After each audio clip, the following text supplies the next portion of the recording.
اعوذ باللہ من الشیطان الرجیم بسم اللہ الرحمن الرحیم۔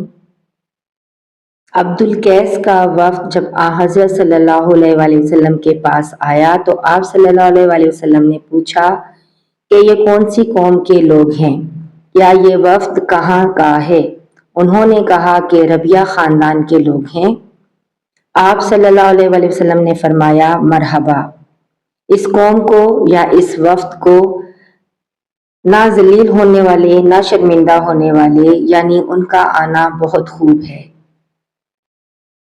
وہ کہنے لگے اے اللہ کے رسول، ہم سب آپ کی خدمت میں صرف ان حرمت والے مہینوں میں آ سکتے ہیں کیونکہ ہمارے اور آپ صلی اللہ علیہ وآلہ وسلم کے درمیان مضر کے کافروں کا قبیلہ آباد ہے۔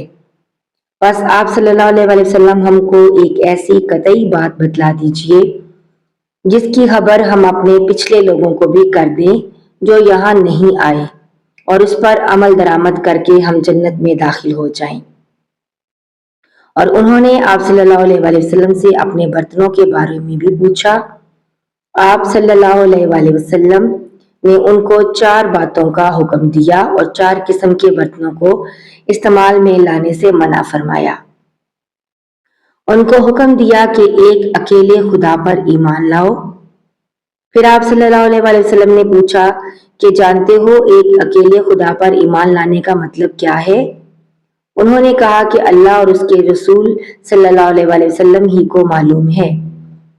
آپ صلی اللہ علیہ وآلہ وسلم نے فرمایا کہ اس بات کی گواہی دینا کہ اللہ کے سوا کوئی معبود نہیں، اور یہ کہ حضرت محمد صلی اللہ علیہ وآلہ وسلم اسی کے سچے رسول ہیں، اور نماز قائم کرنا اور زکوٰۃ ادا کرنا اور رمضان کے روزے رکھنا اور مال غنیمت سے جو ملے اس کا 5واں حصہ مسلمانوں کے بیت المال میں داخل کرنا، اور 4 برتنوں کے استعمال سے آپ صلی اللہ علیہ وآلہ وسلم نے ان کو منع فرمایا۔ سبز لاکھی مرتبان سے اور کدو کے بنائے ہوئے برتن سے، لکڑی کے کھودے ہوئے برتن سے اور روغنی برتن سے، اور فرمایا کہ ان باتوں کو حفظ کر لو اور ان لوگوں کو بھی بتلا دینا جو تم سے پیچھے ہیں اور یہاں نہیں آئے ہیں۔